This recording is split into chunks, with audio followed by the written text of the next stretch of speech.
우리 정치의 한 달 앞을 내다봅니다. 월간 하태경, 국민의힘 하태경 의원 어서 오십시오. 예, 새해 복 많이 받으세요. 어우, 새해 복 많이 받으세요. 아, 왜 이렇게 오랜만에 1년 만에 뵙는 느낌이죠? 정말 새해 복 많이 받으시고요. 예, 예. 첫날은 새해 첫날은 해운대에서 보내셨다면서요? 당연하죠. 지역구에서. 일출 같이 봤고요. 아, 일출 보셨어요? 아, 너무 감동적이었어요. 해운대 일출? 예, 제가 나이가 들어서 좀 더 감성적으로 되는지 모르겠지만 예. 태양이 이렇게 이뻤나? 잠깐만, 혹시 저 사진이 지금 예, 유튜브와 맞아요. 레인보우로 보여드리고 있는 저 사진이 하태경 의원 해운대에서 찍으신 거예요? 맞아요. 바로 입수하셨네. 예. 사실 제가 보내드렸지만 와, 뒤에 저 해보세요. 세상에. 실제 눈으로 보는 건 훨씬 더 이뻤어요. 너무 사진으로만 봐도 멋있는데. 예, 빨간색이 백사장을 사람들이 꽉 채우고. 저거 보면서 무슨 소원 비셨어요? 아련하고 네. 너무 힘들었잖아요. 코로나 때문에 힘들었는데 또 뭐 미국 금리 인상 여파로 우크라이나 전쟁. 그래서 참 정치인이 좀 더 잘해야 되는데 내가 좀 더 잘해야 되는데 네. 희망, 음, 민생 위기는 막아야 되는데 뭐 이런 마음으로 그러니까요. 가득 찼습니다. 정치인들의 마음은 비슷했을 것 같습니다. 예. 진짜 그 소망대로 됐으면 좋겠고, 오늘 월간 하태경 첫 주제는 조금 전 뉴스연구소에서 마지막으로 다뤘던 주제를 좀 이어가 봐야 될 것 같아요. 예. 2018년 남북 정상회담 자리에서 이제 더 이상 한반도에 전쟁은 없다 이렇게 선언하면서 문재인, 김정은 두 리더가 합의했던 거, 예. 9.19 합의. 그러니까 군사 분계선 기준으로 일정 거리 안에서는 포사격하지 말자, 비행하지 말자, 뭐 기동훈련하지 말자, 무인기 띄우지 말자 이거였잖아요. 요 합의를 북한이 한 번만 더 어기면 우리가 먼저 효력 정지하겠다. 9.19 효력 정지하겠다. 이게 이제 윤석열 대통령 어제 발표입니다. 그러니까 이제 혼돈하지 말아야 될 것은 예. 파기와 효력 정지는 근본적으로 다릅니다. 효력 정지는 준수를 더 강조하는 거예요. 그리고 그 합의서 안에 예. 이 부득이한 상황이 있으면 효력 정지를 할 수 있게 됐어요. 그러니까 합의문 내용 안에 있는 거예요. 효력 정지 조항은. 그 효력 정지라는 거는 말하자면은 그러니까 북한한테 포즈 제대로 버튼 누르는 거예요? 플레이하다가 그렇죠. 이거 북한한테 예. 이 9.19 합의를 더 잘 지키라고 예. 압박하는 거죠. 파기는 아니다. 파기는 아니에요. 파기는 하면 안 됩니다. 왜냐하면 예. 이제 한국이 국제사회에 약간 악당 국가 아니 약속을 안 지키는 나라 이렇게 될 수가 있어요. 어쨌든 국제사회에서는 북한도 국가기 때문에 예. 국가 간에 특히 한국이 일본하고도 자꾸 파기하자 자꾸 그러잖아요. 예. 또 똑같아요. 이제 일본하고도 파기하고 북한하고도 파기하면 한국은 어느 나라하고도 약속한 걸 깰 수 있는 나라 불량 국가가 되는 거죠. 불량 국가. 그래요. 예, 그래서 이제 파기는 하면 안 되고 효력 정지는 합의문 정신을 더 잘 지키자고 하는 압박 차원이고 또 합의문 안에 그런 내용이 있기 때문에 효력 정지를 파기라고 이렇게 합의문 안에는 됩니다. 효력 정지란 말이 어떤 식으로 들어가 있어요? 부득이한 경우, 뭐 중체대한 일이 발생한 경우 조건부로 돼 있고 실제로 지금 북한이 노골적으로 예. 위반을 하고 있기 때문에 예. 북한에 더 잘 준수하라고. 경고하고 그렇죠. 경고하는 차원에서 나오는 거죠. 독려하는 차원이다. 그렇죠. 잘 지키라고. 그렇죠. 근데 이제 민주당의 해석은 좀 다른 것 같습니다. 민주당에서는 이거를 사실상 합의 파기다 이렇게 보면서 북한이 바라는 게 이거 합의 파기해 주는 건데 왜 우리가 이제 맘 놓고 북한이 적대 행위하도록 판을 깔아주냐 이런 취지로 어제 발표를 했어요. 대변인이 전략적으로 잘못된 선택이다. 어떻게 생각하세요? 그렇게 자꾸 왜곡하고 거짓말하면 안 되죠. 합의 파기는 아닌데. 그래서 이제 어쨌든 정부도 합의 파기가 아니라는 사실을 명확히 해야 되고 합의문 안에 있는 조항이라는 사실을 국민들한테 설명을 잘 해야 되고요. 하태경 의원은 파기까지 가는 거니까 절대 반대는 그건 안 말씀이세요? 됩니다. 안 됩니까? 어쨌든 이미 맺어진 합의이기 때문에 합의 파기하면은 특히 안 그래도 뭐 한중 관계가 나쁘지만 중국이 더 북한 편을 들 수 있는 그러니까 북한이 무력 도발을 하더라도 중국이 북한을 비판 안 하는 오히려 한국 책임으로 돌릴 수 있는 그런 빌미를 주는 거기 때문에 국제 정세에서는 굉장히 위험을 초래하는 겁니다. 그렇게 보시는군요. 효력 정지라고 우리가 해도 북한은 파기라고 받아들이는 거 아니에요? 뭐 그렇게 말은 하겠죠. 근데 이제 국제사회에서는 그렇게 인식이 안 되기 때문에 주변 국가들이 미국, 러시아, 중국, 일본이 어떻게 받아들이느냐가 굉장히 중요하거든요. 알겠습니다. 그나저나 오늘자 조선일보 단독 보도인데 지난번에 그러니까 며칠 전에 왔었던 그 무인기, 북한 무인기가 용산 대통령실에서 3km 떨어진 지점 상공까지 왔다 갔다는 게 군에 의해 확인됐다. 아마 오늘 군이 발표할 거다. 이렇게까지 지금 보도가 나왔어요. 비행금지 구역 안까지 그럼 왔다 갔다는 얘기가 되는 건데 우리 군에서 지난주까지만 해도 절대 아니라고 했었잖아. 이거 어떻게 된 겁니까? 이제 요거는 사실관계를 명확히 좀 알 필요가 있는데요. 예. 저는 국방부 군이 은폐했다고 생각하진 않아요. 거짓말은 아니다. 은폐, 거짓말했던 건 아니다. 처음에는 그러니까 이게 사실 예. 기술 장비의 문제거든요. 그걸 탐지하는 게 예. 그 TOD라고 일종의 적외선 예. 열로 보는 거예요. 예, 예. 열로 보는 거니까 새도 따뜻하잖아요. 그러니까 아, 새하고 구분도 잘 안 되고 그래서 아마 그 TOD 장비를 담당하는 직원들은 아직도 안 왔다고 주장하는 것 같아요. 아, 그 실무자들은 아직도 아니라고? 아니라고 그러니까 드론이 아니다? 실무자끼리 의견 대립이 있는 것 같아요. 담당하는 아. 이게 왜냐하면 이 점으로 찍히는 거고 예. 점을 쭉 추적하는 거라서 예. 근데 다른 추가 장비를 종합해서 보니까 확실히 왔다라기보다는 그렇게 추정이 된다.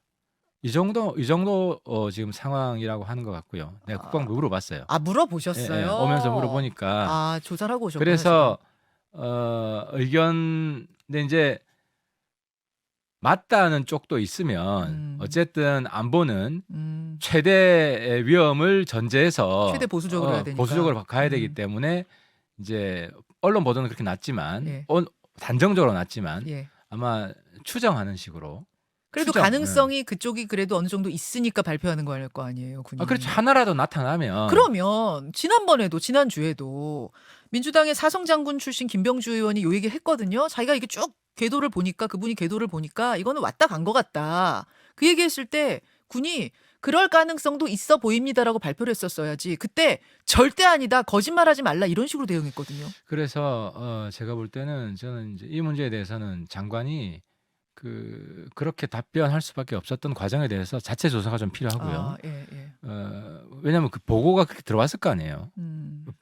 안 왔다고 보고를 했기 때문에 장관이 발표를 그렇게 말을 했을 텐데 그래서 정보본부에 좀 문제가 있어요. 정보본부 제가 국방위를 해보면 예, 예. 정보본부에서 그 서해 공무원 사건 같은 경우도 예. 정보본부에서 좀 장난친 게 있고 그리고 그래서 저는 정보본부가 좀 믿을 곳이 못 된다. 아니, 거기가 제일 잘해야 되는 거 아니에요? 지금 맞아요. 요새 같은 네. 정보전에서는. 그러니까 정보 가지고 장난치는 경우가 많이 있어요. 특히 북한 정보는 거의 독점하잖아요. 그렇죠. 때문에 사과를 하고 내부 조사를 해서 예. 그 당시 그런 단정적인 답변이 나오게 된 그 문책이 국방부 내에서 좀 필요하다고 봅니다. 감찰, 거기야말로 감사해야 그렇습니다. 되는 거 아닌가요? 이번에 한번 확실히 좀 손을 좀 봐야 될 것 같아요. 월간 하태경 함께하고 있습니다. 국민의힘 전당대회 얘기로 넘어가 보죠. 윤심 경쟁이 한창인데 특히 이제 관저에 누가 갔다 왔느냐 마느냐 안 가보셨죠, 의원님? 엊그저께 관저는 못 가봤죠. 관저. 영빈관에 같이 갔다 왔고. 영빈관 거기 신년 인사회 갔다 오셨군요. 예. 관저에 누가 갔다 왔느냐 마느냐가 굉장히 관심사였는데 어제 밤 보도에 이런 게 나왔습니다. 안철수 의원 부부도 초청했다. 예. 나경원 의원도 날짜 잡는다. 예. 이건 어떤 의미로 보십니까? 그래서 윤심이 뭔지 좀 파악이 된 거죠. 윤심을 독점한 후보가 없다. 그리고 누가 후보가 되더라도 네. 대통령이 우호적 관계를 맺을 것이다. 그래서 페어플레이 해라. 대통령 의식하지 말고 그 메시지를 명확히 던진 거죠. 행간에 그런 게 깔려 있는 거예요? 그렇죠. 그리고 실제로 그 김장연대에 윤심이 실렸다라는 걸 부정하는 게 그 관저에 제일 많이 갔다 온 분이 그 권성동 의원이라고 그러잖아요. 근데 권성동 의원이 후보 출마하잖아요. 지금 사무실도 차리고. 합니다. 예. 그래서 그 항상 이제 전당대회 때는 뭐 박심, MB 때는 MBC 이런 이야기가 있잖아요. 그리고 지금 집권 초기고 예. 대통령에게 힘을 실어줘야 되는 게 맞고. 그런데 어쨌든 대통령이 그 부분을 오해를 피하기 위해서 명확히 한 건 참 잘한 거라고 봅니다.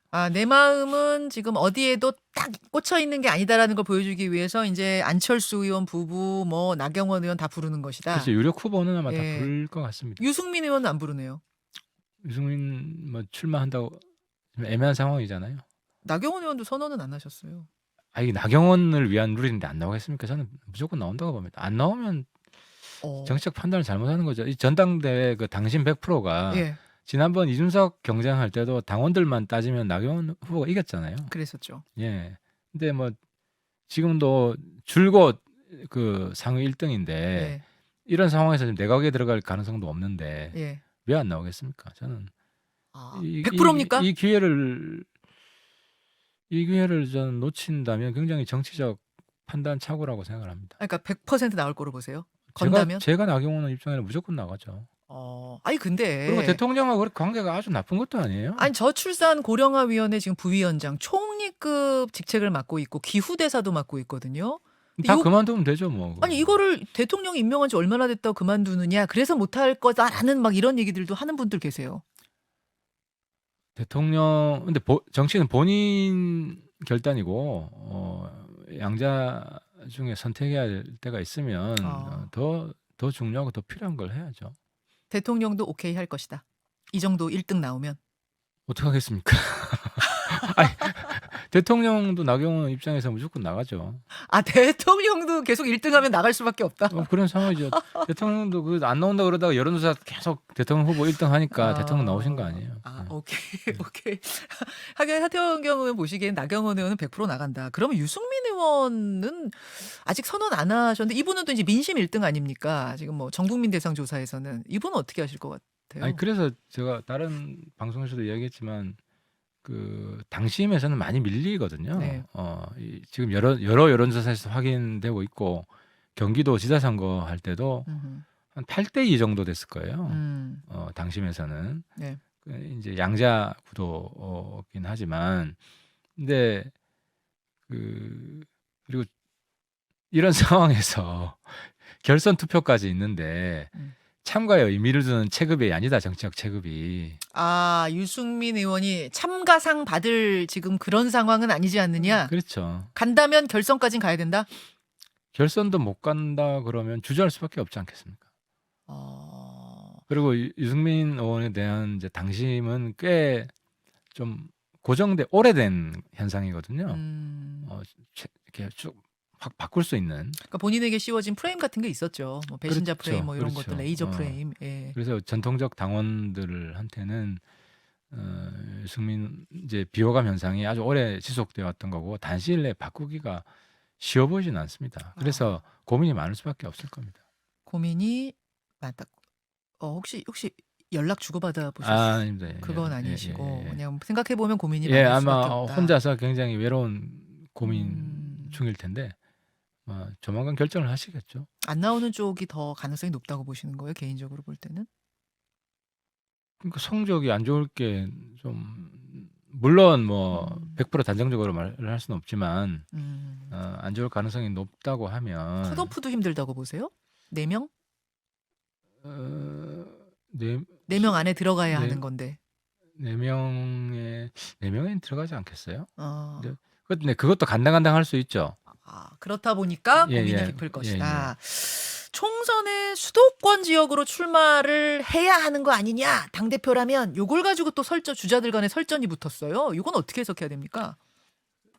근데 지금 당대표는 총선 승리가 목표잖아요. 네. 가장 큰 과제고 그러면 총선 승리를 위해서는 어떤 헌신 희생이라도 다 할 준비가 돼 있어야죠. 그러니까 저는 무조건 안 나간다고 하는 것도 이해가 잘 안 되고요. 호남에라도 나가야지 당 승리를 위해 도움이 된다면 그리고 뭐 불출마하는 게 총선 승리를 위해서 도움이 된다면 당대표 불출마 각오도 해야 되는 것이고 그래서 뭐든지 다 하겠다고 이야기를 해야지 지역구가 제일 중요하다. 아니 국가가 더 중요하고 뭐든지 다 하겠다는 자세로 이런 거 저 당대표가 되는 사람은 때? 총선 승리를 위해서는 뭐든지 다 하겠다. 이런 각오와 일념으로 해야지 뭐는 절대로 안 된다. 이런 마음가짐이어서는 안 된다고 생각합니다. 알겠습니다. 월간 하태경 민주당으로 가보겠습니다. 이재명 대표가 1월 10일에서 12일 사이에 검찰 출석 앞두고 있는데요. 침묵 모드를 깼습니다. 그동안에는 사실 기자들 질문이 쏟아져도 침묵 모드를 지켜왔거든요. 근데 어제는 최고위 회의 끝나고 자진해서 기자들 질문을 받았어요. 물론 뭐 질문 중에 답을 한 것도 있고 안 한 것도 있긴 합니다만 어쨌든 질문을 받았습니다. 일단 이 태도 변화랄까요? 이 변화의 행간은 어떻게 읽으세요? 근데 사실 사실 중대선거구제가 요즘 굉장히 핫한 이슈인데 윤 대통령이 꺼냈고 예. 국회의장이 받고. 예. 근데 저는 이재명 대표가 일종의 청개구리 심보 아니냐. 과거에는 중대선거구제 찬성한다 그랬잖아요. 예. 해놓고 지금 아예 대놓고 반대한다고 이야기를 하고 있거든요. 비례를 늘리는 건 찬성을 하지만 아하. 중대선거구제가 좋은지 모르겠다. 음. 그래서 김새거든 사실. 왜냐하면 선거법이라는 게 헌법 개정보다 어렵다고 그러고 예.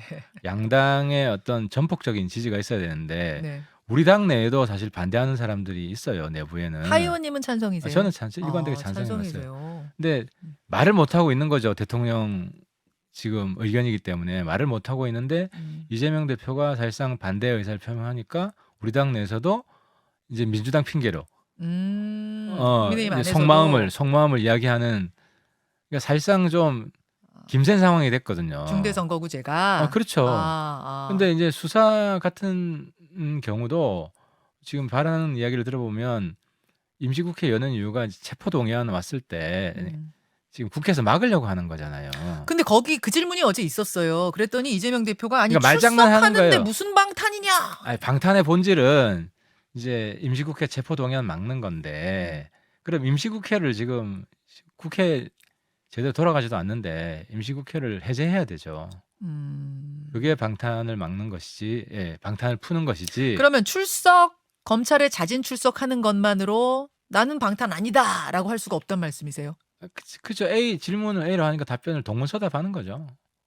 동문서답한 거다. 그죠. 어제. 방탄의 본질은 네. 국회가 체포동의안 막는 건데. 출석해도 체포동의안이 날아올 가능성이 높다고 보세요? 당연히 날아오죠. 당연히 날아옵니까? 어제 순서죠. 출석을 하면 수사해가지고. 이재명 대표 어제 답변을 잘 생각해 보면 이런 식이었던 것 같아요. 내가 검찰 때 자진 출석을 하는데 굳이 나를 체포하려고 체포동의안을 자진 출석한 사람한테 보내겠느냐? 그러니까 도주의 우려는 없으나 증거인멸의 가능성은 농후하잖아요. 적극적으로 부인하고 그 측근들이 계속해서 증거인멸을 시도를 했고 정진상이 유동규한테 핸드폰 뭐 버려라. 그리고 검찰을 구워 삶아가지고 검찰하고 유착 의혹도 있고 굉장히 적극적인, 그리고 누가 생각하더라도 아마 검찰은 그 안에 증거를 가지고 있는지 모르겠지만 이재명 그 대표랑 무슨 커뮤니케이션이나 소통한 기록이 있다면 그건 무조건 구속 사유가 되죠. 증거인멸의 우려가 굉장히 크니까. 그러니까 도주가 아니라 증거인멸 우려로 출석했어도 체포동의안 날아올 가능성 크다고 그렇죠. 보시는 거군요. 적극적으로 범죄를 부인하는 경우는 네. 증거인멸 동기가 강한 거 아닙니까? 그래서 판사는 무조건 구속영장을 때려요. 그런 경우는. 그렇군요. 임시국회 결국 그러면은 민주당이 열 거라고 보세요. 지금 이제 국민의힘은 반대고. 임시국회 중이잖아요. 그러니까 그다음 9일 끝나고 나서 다시 여는 거. 그거는 뭐 합의되는 게 있어야 되는데 뭐 합의되는 게 아예 없지는 않겠죠. 민주당도 방탄 국회란 오명을 벗으려면 뭔가 합의를 해줘야. 주고받고가 있을 것 같다. 뭐 있을 수가 있지만. 근데 어쨌든 본질은 체포동의안 날라오면 막으려고 하는 거니까요. 노웅래 의원처럼 사례처럼. 그렇게 될 걸로 보시는 거군요. 알겠습니다. 월간 하태경 의원님 고맙습니다. 예, 감사합니다. 김현정의 뉴스쇼는 시청자 여러분의 참여를 기다립니다. 구독과 좋아요, 댓글 잊지 않으셨죠? 알림 설정을 해두시면 평일 아침 7시 20분 실시간 라이브도 참여하실 수 있습니다.